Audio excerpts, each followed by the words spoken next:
영문 밖으로 나아가자. 영문 밖으로 나아가자. Let's go outside. 뭐 이해를 혹시 영문이란 말을 잘 모를까봐 영어로도 표현을 했습니다. 신앙의 길이라는 것은 예수님 따라가는 것입니다. 오늘 예수님 따라가는 것이 무엇인가 두 가지 핵심을 하는데 순서에는 역순으로 좀 설명을 하겠어요. 첫 번째는 중앙이 아니라 변두리로 가라는 거예요. 제대로 믿기 위해서는 중앙에 머물라 그러지 말고 변두리로 가라. 그리고 두 번째는 유행 따르지 마라. 유행이란 건 맨날 변하는 거 아닙니까? 유행 따르는 게 믿음이 아니라는 거예요. 그러니까 변함이 없는 말씀 따르라. 예수님 따르라. 그래서 교회에 이렇게 유행에 민감한 교회가 되면 그거 건강한 교회 아닙니다. 그거 한 5년 지나고 10년 지나고 나면 나중에 이렇게 흔들려져 있어요. 유행이 뿌리가 아니다. 이 두 가지를 살펴보도록 하겠습니다. 첫 번째는 중앙이 아니라 변두리로 가라라는 말씀입니다. 이게 영문 밖으로 나아가라 이런 뜻이라는 거예요. 사람들은요 동양이 되었던 서양이 되었던 중앙을 되게 좋아합니다. 영어로는 센터잖아요. 뭐 어디 가나 무슨 놈의 센터가 그렇게 많은지 센터 중앙을 좋아합니다. 우리나라도 그렇잖아요. 대학도 중앙 대학이 있고 거기 나오신 분들 계시죠? 교회마다 웬만한 도시 가면 다 중앙교회예요. 무슨 중앙교회, 여의도 순복음 중앙교회인가 뭐 이러고 그죠? 그러니까 중앙이죠. 중앙을 참 좋아해요. 센터라는 거를 너무너무 좋아하고 신문도 중앙일보 있고 그죠? 그다음에 뭐 뉴욕 같은 데 가면 센트럴 파크라고 그러잖아요. 중앙공원. 뭐 이게 중앙이란 말을 다 좋아합니다. 이거 싫어하는 사람 아무도 없어요. 그래서 누구나 중앙에 되려 그래요. 실제로 보면은 중앙에 있는 데를 헤드 테이블이라 그래요. 그래서 제일 높은 사람 앉고 밥 먹을 때도 그러고. 그러니까 중앙이 좋은가 보다 이렇게 알게 모르게 우리에게 이렇게 쇠뇌가 돼 있다는 것입니다. 근데 성경은 세상의 방향하고 다르다고요. 세상은 자꾸만 중앙으로 나아가라. 뭐 중앙 정계로 진출해야 된다. 뭐 아들 낳으면 중앙인 서울로 보내야 된다. 뭐 맨날 이러잖아요. 근데 성경은 그렇게 말하지 않아요. 예수님은 변두리를 가래요. Go outside. 그게 내가 있는 것이고 내가 갈 길이다. 이렇게 말씀하고 있다라는 것입니다. 여기 정확하게 말해서 영문 밖이라고 그러는데 영문이라는 것은 예루살렘 성문 밖이라 그런 뜻이에요. 예루살렘이 어떤 곳입니까? 우리 성가대가 뭐 날마다 찬양하잖아요. 거룩한 성. 예루살렘 오 거룩한 성아.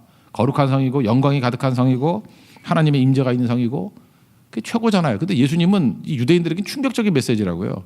예루살렘으로 가지 말고 예루살렘 밖으로 나가래요. 영문 밖으로 나가래요. 거기 내가 있다고. 이게 주님이 주신 히브리 사람들에게 히브리 크리스찬들에게는 충격적인 얘기라는 거예요. 예루살렘 아니라고? 어디라고? 영문 밖이라고? 11절, 12절, 13절에서 영문 밖이라는 설명을 이제 점증적으로 이렇게 세 가지로 설명을 하고 있어요. 첫 번째는 히브리 사람이 이건 읽자마자 금방 아는 거거든요. 속죄제 얘기예요. 11절을 보시면 이는 죄를 위한 짐승의 피는 대제사장이 가지고 성소에 들어가고 그 육체는 영문 밖에서 불사름이라. 우리는 성소 안에 들어가는 것을 귀중하게 여기잖아요. 하나님의 임재를. 근데 잘 봐라. 육체는 성문 밖에 나가서 다 완전히 불태우는 거. 너 알지? 5대 제사 가운데 속죄제는요. 100% 남은 거 다 태워서 없애는 거예요. 밖에 성문 밖에 나가서. 그게 속죄제입니다. 뭐 다른 제사는요. 일부분만 태워드리고 나머지는 자기들이 먹어요. 그 제사장이 먹어야 되니까. 그리고 화목제 같은 거는 온 백성이 다 같이 모여서 나눠 먹어요. 근데 단 하나 속죄제만은 다 태워요. 하나도 남은 게 없는 거예요. 근데 피는 성소에 가져가고 나머지는 밖에 나가서 태우는 거예요. 영문 밖에서. 너희들 제사 드릴 때 속죄제 하는 거 알지? 그러니까 무슨 뜻입니까? 이게 뉘앙스죠. 예수님이 속죄 제물 되셨다는 거예요. 우리 인간의 모든 죄악들을 짊어지신 속죄 제물 되신 예수님이다. 이거를 슬쩍 보여주는 겁니다. 그래도 또 이제 말기 못 알아들을까 봐 이제 두 번째 12절에 좀 더 설명을 더 자세히 하죠. 그러므로 예수도 자기 피로써 백성을 거룩하게 하려고 성문 밖에서 고난을 당하셨느니라. 그러니까 성문 밖에서 이 골고다죠. 성문 밖에 있어요. 거기에 십자가에 달리시고 고난 받으셨느니라 라고 해서 해석에 오해가 없도록 정확하게 못을 박아버렸습니다. 그리고 13절은 우리에게 주는 이제 메시지예요. 주 메시지. 그러므로죠. 그런즉 우리도 그의 치욕을 짊어지고 영문 밖으로 그에게 나아가자. 믿음이 뭐라 그랬어요? 예수님 따라가는 거예요. 예수님이 영문 밖으로 나갔던 것과 마찬가지로 우리도 영문 밖으로 나가서 변두리를 향해서 나아가자는 거예요. 신앙의 본질은 변두리로 나가는 거지 센터로 가는 것이 아니다. 이게 명령형이 아니에요. 우리 같이 가자는 거예요. 반드시 같이 가야 돼요. 공동체를 얘기하고 있습니다. 교회 얘기야, 교회 얘기. 교회는 중앙을 향해서 나가는 것이 아니라 변두리를 향해서 나아가는 것이 교회가 돼야 된다는 것입니다. 그래서 교회 구조는 두 가지예요. coming structure. 그래서 모여서 예배 드리는 거예요. 오라 오라 모여서 모이기를 힘쓰는 자가 되라. 히브리서에 나오죠. 모이기를 패하는 어떤 사람과 같이 하지 말라고. 그러니까 모여라. 이건 예배예요. 그리고 반드시 영문 밖으로 나가는 이 going structure가 있어야 된다는 거예요. 우리가 고성으로 나가야 되고 대만 선교로 나가야 되고 제주로 나가야 되고 뭐 일본으로 나가야 되고 계속 있지 않습니까? 나가야 되는 거예요. 그리고 성탄절에 우리 구제사역 갔잖아요. 독거노인들뿐만 아니라 어렵게 사는 분들 또 우리 그 맹인들이 모여 있는 교회도 가고 어려움 당하는 비전교회, 가난교회 많이 갔었잖아요, 그죠? 이게 영문 밖으로 나아가는 모습, 예수님의 그 길을 걸어가는 교회의 모습이라는 것입니다. 복음이요, 일제 시대 때는 예수 믿는 사람이 2% 미만이었는데 복음을 정확히 깨달았던 것 같아요. 그냥 교회 이름 통해서도 알 수 있다고 생각해요. 제가 우리 교회도 개척교회니까 교회 이름 지을 때 이게 고민을 하지 않습니까? 기도하다가 성경을 쭉 읽다가 하나님 어떤 교회가 되기를 원합니까? 옛날 보니까 옛날 교회도 한번 읽어봤어요.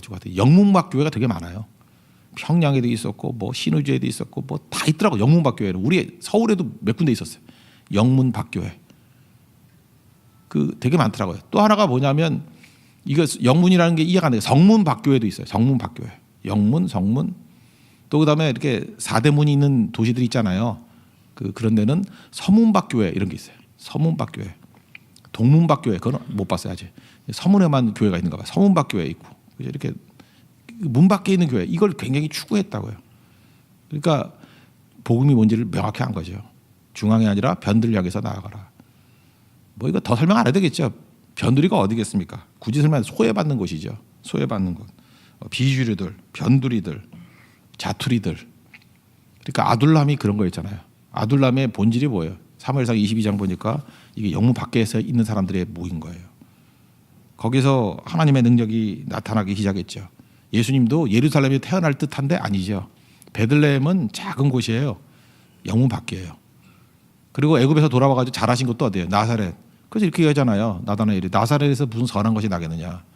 거기 변두리잖아. 그래서 우리 예수 믿는 사람들은요 변두리를 향해서 나가는 존재지 뭐 이렇게 중앙 이런 거 아니에요. 우리 교회가 언제부터 좀 이게 힘들어지기 시작했냐면 뭐 우리 교회가 모델이 되기를 원한다, 본보기가 되기를 원한다, 뭐 앞서가는 교회가 되기를 원한다. 그래서 그건 내가 볼 때 예수님 정신하고는 맞는 것 같지 않아요. 누가 모델이 아니고요. 변두리를 향해서 영문 밖을 향해서 나아가면 거기에 파워가 나오는 거예요. 거기에 하나님의 임재가 있고 거기서 능력이 있는 거예요. 그래서 여러분 교회의 주류는요. 이렇게 인터넷 뒤져가지고 잘 보이는 그게 교회 주류 아니에요. 그 시대의 주류는 영문 밖에 있는 사람들이 지금 뭘 하고 있느냐 그걸 봐야 돼요. 기도하고 있으면 그 시대는 기도 시대고요. 선교하고 있으면 그때는 선교 시대고요. 희생하고 있으면 희생 시대라고. 그래서 우리 시각이 세상의 시각으로 보면 안 된다고요. 예수님의 시각, 영문 밖에서 일하는 그의 종들의 모습을 보는 시각들, 그 모습이 있어야 된다는 것입니다.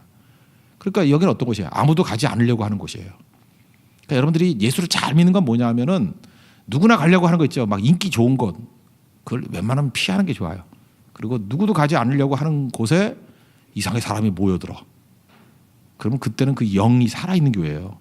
그때부터 교회가 이제 진정한 부흥이 일어나는 거라고. 이상하다. 여기 힘든 곳인데 별로 이렇게 인간적으로 볼 때 매력이 없는 곳인데 왜 이렇게 많은 사람들이 여기를 지원하고 있지? 일로 갈라 그러고 있지? 그건 자기 생각 아니에요. 성령이 이끄시는 거라고. 여러분 인생 가운데 이렇게 성령이 이끄시는 그런 능력과 은혜가 넘쳐나기를 바랍니다. 그게 중요한 거죠. 그래서 모이기만 하면 썩어요. 이게 흩어져야 된다니까요. 그런 얘기 있잖아요. 모이면 오물이지만 흩어지면 거름이라고. 우리 다 보세요. 우리 썩은 인간들 아니에요. 모여있으면 오물덩어리 돼요. 근데 흩어지면 거름이 돼요. 그래서 영 밖으로 나아갈 때 그때 능력이 있다는 것입니다. 그리고 이건 또 낮은 곳이에요. 그 13절에 보니까 치욕을 짊어지고 영 밖으로 그에게 나가자 그랬죠. 그러니까 무슨 얘기예요? 이게 부끄러움이라는 뜻이죠. 부끄러움. 그러니까 배척이 있고 거부가 있고 능력이 있고 수치가 있는 것. 예수님 복음 들고 나면 이런 곳이 있거든요. 이거를 기쁨으로 받아들일 줄 알아야 된다는 것입니다. 그래서 우리는 권력과 힘을 추구하는 것이 아니라 그 부끄러움이 있는 곳을 향해서 나가는 거예요. 뭐 영광, 당당함 이런 것만이 아니라 부끄러움이 있는 것. 앞에 그 히브리서 12장 2절에 보니까 이런 말씀이 나오죠. 중간 이후에 십자가를 참으사 부끄러움을 개의치 아니하시고 예수님 모습이에요. 예수님은 십자가를 참으셨고 십자가의 동의가 뭐냐면 그게 부끄러움이거든요. 부끄러움을 개의치 하지 아니하시고 하나님 보좌 우편에 앉으셨대요. 우리도 그 길 걸어가야 되는 거죠. 그러니까 부끄러운 길 안 가려고 그러잖아요. 그러니까 부끄러움을 개의치 아니하고 나아간다는 거예요. 이 자리에는 또 어떤 곳이야? 힘든 곳입니다. 힘들죠. 그래서 성문 밖에서 고난을 받으셨느니라. 이건 힘든 곳이에요. 쉽지 않은 곳입니다. 쉽지 않은 곳, 반대말이 뭐겠어요? 안주하는 것, 편안한 것. 그래서 우리에겐 편안함이 원수예요. 많은 사람들 보면 기도 제목도 그렇고 삶의 목적도 그렇고 다 뭐예요? 편안함. 편안해서 뭐 하려고? 편안해서 뭐 하려고요? 아무것도 안 하면 제일 편안하죠. 이게 병상에 누워있으면 제일 편하지. 우리 속고 있는 걸 하니까요. 편안해서 뭐 하려고요? 편안하게만 하면 몸도 건강하지 않잖아요. 왜 돈 있는 사람들이 일부러 가서 그 위에서 뛰고 막 그러잖아요. 추운 데도 막 걷고. 제가 오늘 좀 운동 좀 하려고 이렇게 운동화를 신고 왔거든요. 그랬더니 이제 왜 신고 왔냐는 듯이 그래서 걸어가려고 그랬더니 이 추운데 왜 걷냐. 벌써 그 전제 속에서 추운데 걷는 거는 이상한 일이라는 거 아니에요. 그죠? 근데 왜 걷죠?